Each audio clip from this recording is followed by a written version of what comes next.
So as Paul said, today you got to learn how to visualize medical image data and manually segment medical image data using ITK-SNAP. And as you can imagine, if you're working with 3D images, manual segmentation can be really time-consuming. So ITK-SNAP has some automated segmentation utilities that can hopefully speed up your image analysis, and I'm really excited to be giving this session because I think it's one of the coolest aspects of SNAP. So after the session, I hope that you'll be able to describe in basic terms the automated segmentation method that SNAP uses. And also, if you have your own medical image data, hopefully you'll be able to import this into SNAP and perform your own automated segmentation. So the number one rule of automated segmentation is garbage in equals garbage out. If you start out with really high quality medical image data, there's a high probability you'll get a really nice automated segmentation. However, if you start out with poor quality data that's really noisy, that's difficult to manually interpret, it's very unlikely you're going to get a good segmentation result. So always keep in mind that automatic segmentation is weaker than manual segmentation. There's no way that the method's going to perform some magic on bad image data. However, the automatic methods can certainly save you a lot of time. So throughout this talk, I'm just going to be using, for illustrative purposes, these 2D slices of an MRI brain scan, which is pretty high quality image data, but keep in mind that this is all done in 3D. There are lots of different automated segmentation methods out there. The one that's implemented in SNAP is called 3D active contours. And the main idea is that the segmentation of your target anatomic structure is estimated by one or more evolving contours. So here, if we're segmenting the lateral ventricles, we have an initialized closed curve in red, and over time that curve evolves until it aligns itself with the boundaries of our structure of interest. Now, this active contour evolution is driven by a combination of forces. So if we have a closed contour C, that contour evolves over time, so dC by dt is equal to a sum of internal and external forces, which I'll describe in a moment. And these forces act in the normal direction to the contour. So the forces are always perpendicular to the contour, either pushing it outward or collapsing it inward. So external forces are primarily image-driven. They're really based on the intensity information of the grayscale image you're loading into SNAP. And these forces basically push the contour towards boundaries in the image data. Now, your internal forces really aren't related to your image data at all. They're really shape forces. They make sure that your evolving contour has a nice, smooth shape.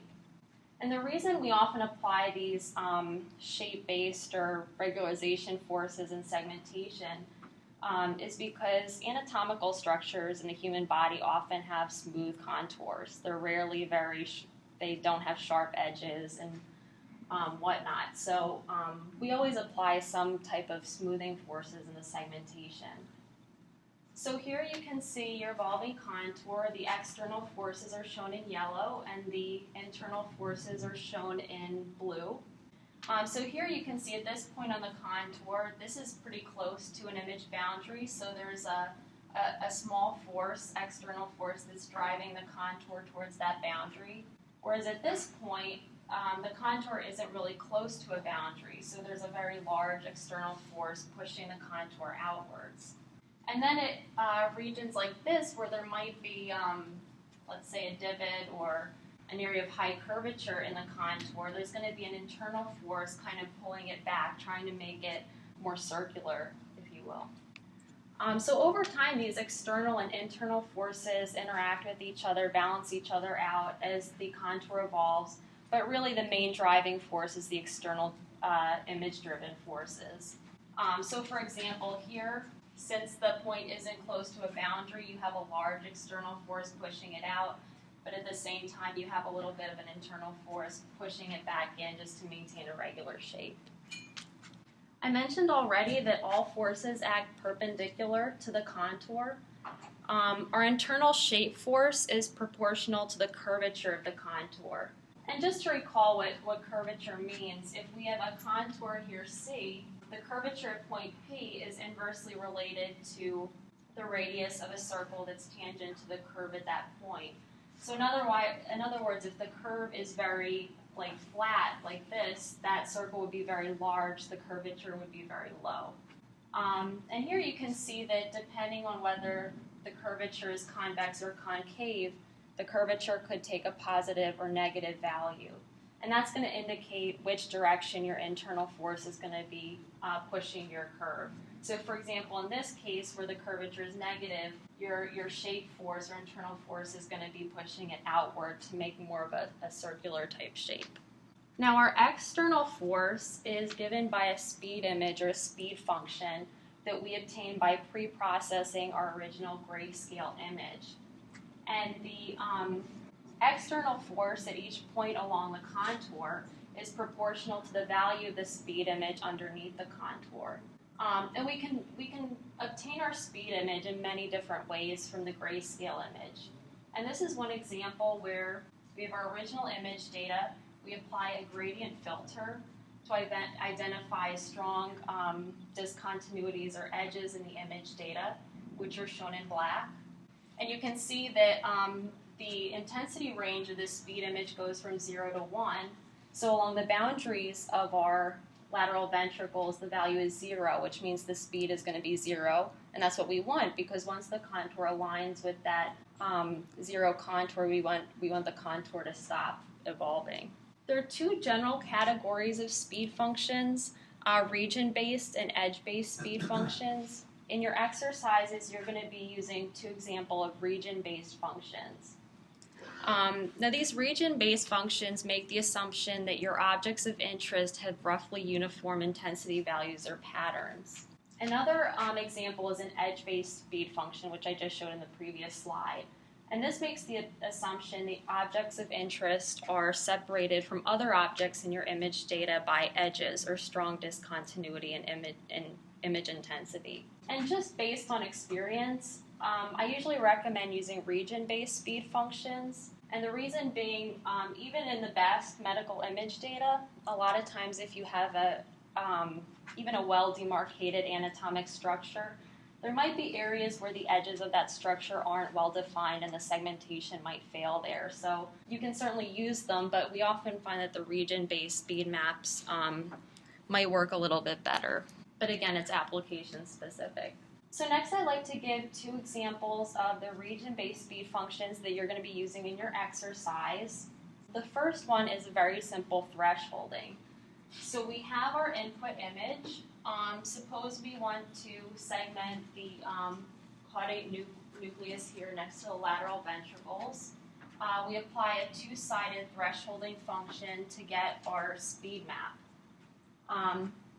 And I want you to take note of the scale here of our speed map. This goes from -1 to 1. So along the edges of our speed map, you have 0, which you can hopefully see in black. Within our region of interest, the values are positive, they're 1. And then outside our region of interest, the values are negative. So that indicates the direction in which the contour is evolving.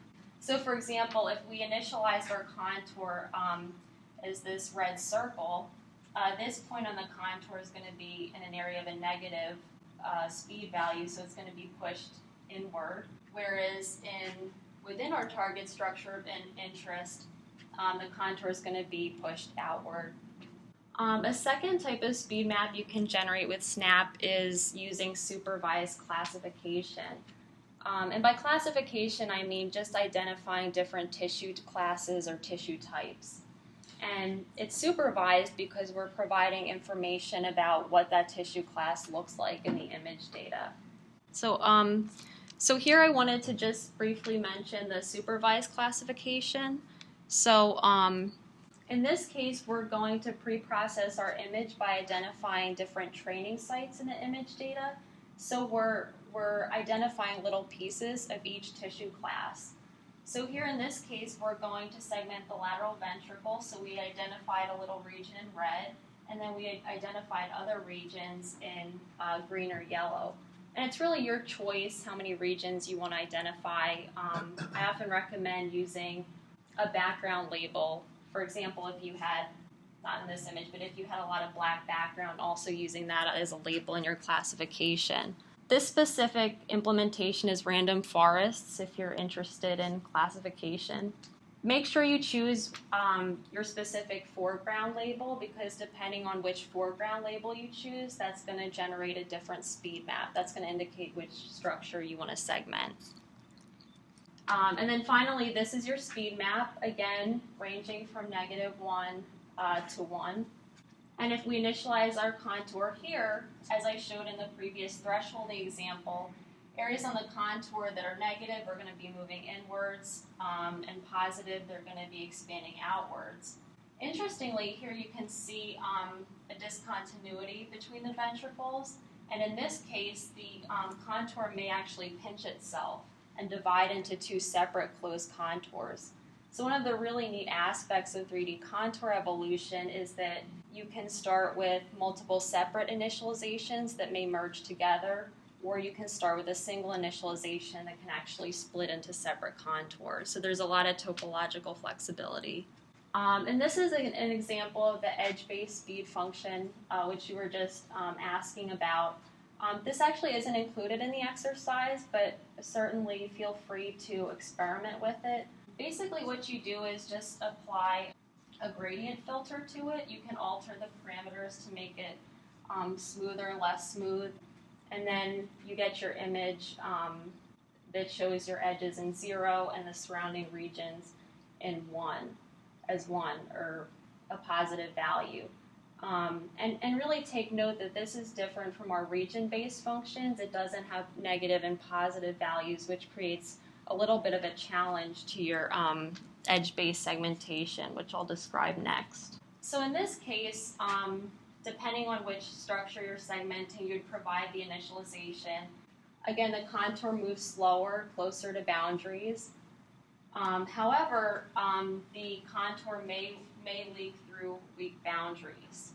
And in this case, when you're using edge-based approaches, you have an additional external force, which is called the advection force. And what that advection force does is, as the contour is expanding, if it reaches a weak image edge, instead of just ballooning outwards and continuing to expand, this advection term is going to kind of pull it back to that weak edge. So that's one, in a way, disadvantage of the edge-based speed functions, because since there's no negative and positive values indicating which direction the forces should be pushing the contour in, we need this extra advection term to sort of balance that out. So I just wanted to introduce that to you in case you do use the edge-based features and want to vary the weights on your speed function or your forces. So there are a number of different ways you can represent a contour and solve the 3D contour evolution problem. For example, you could represent your contour as a series of ordered points and solve with gradient descent methods. In ITK-SNAP, the contour is implicitly represented by a 3D image called the level set image.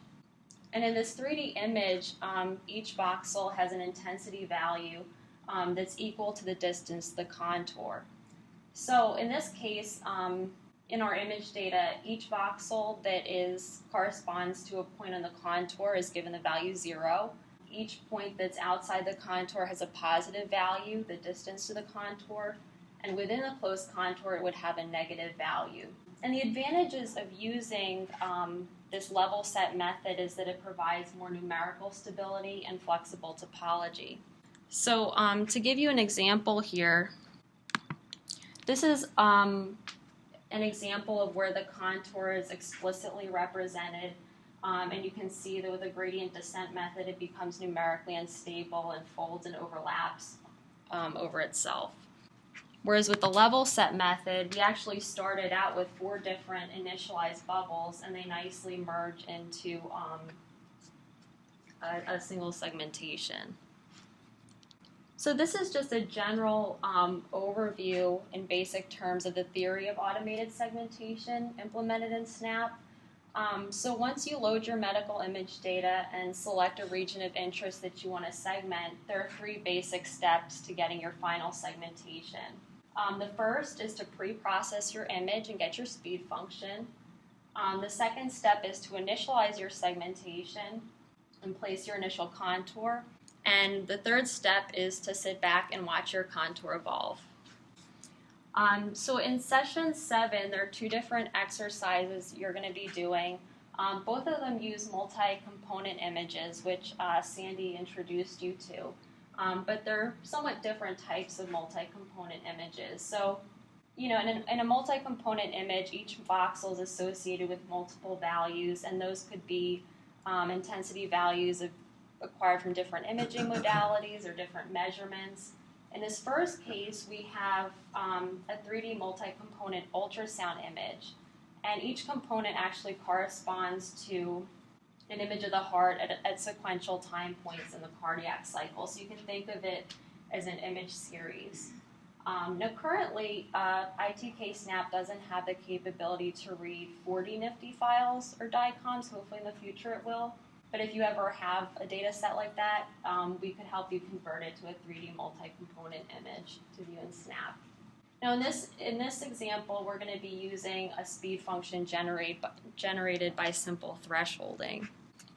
So in the next few slides, I have screenshots from your exercises. I don't know if you want to get started and go through them with me, or if this can just be a preview of what you're doing. But this shows our ultrasound image loaded into ITK-SNAP. And here you're just going to see a static view of the left side of the heart. You open your layer inspector, and you can view each single component of your image. Each component is going to be a different time point in the cardiac cycle. And when you click Animate, that's going to show you each sequential image in that data set. And you can choose a single component to segment. In this case, I recommend component 3 when the mitral valve is closed, so that you have your left ventricle, you don't have continuity between your left atrium and left ventricle. Next, you're going to select the Snake ROI tool. And I don't think you can see it, but you're going to adjust these red boxes to your region of interest. Just in case you're not familiar with heart anatomy, we have the left atrium, the mitral valve, and the left ventricle. So we're going to be segmenting this dark left ventricular chamber in this exercise. One option you have is also resampling your image before you perform the segmentation. And this might be useful if you have anisotropic image data. So that's when you have image data with voxels that aren't equal along each dimension. You can resample and make it, interpolate and make it isotropic so that you get a cleaner segmentation. In this case, the data is nearly isotropic, so that's not necessary, but I just wanted to make you aware that that option is available. So next we generate our speed image through pre-processing. And in the current version of SNAP, you have 4 pre-processing methods available. The thresholding, the edge attraction, the supervised classification, and clustering, which clustering we didn't really discuss today, but it's another option. In any of these options, make sure you select the More button, and that's going to open a menu that's going to give you more control over your pre-processing. And I just want to bring your attention down to these 2 icons at the bottom of this menu.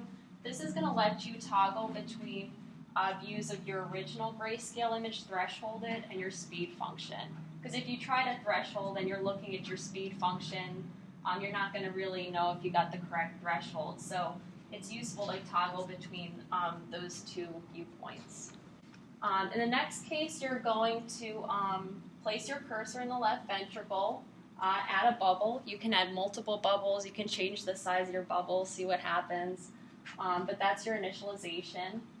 I'd just like to mention that these segmentations are very initialization dependent. Obviously, you want to initialize the structure you want to segment. Otherwise, you're going to be picking up areas of your image that you're not really interested in.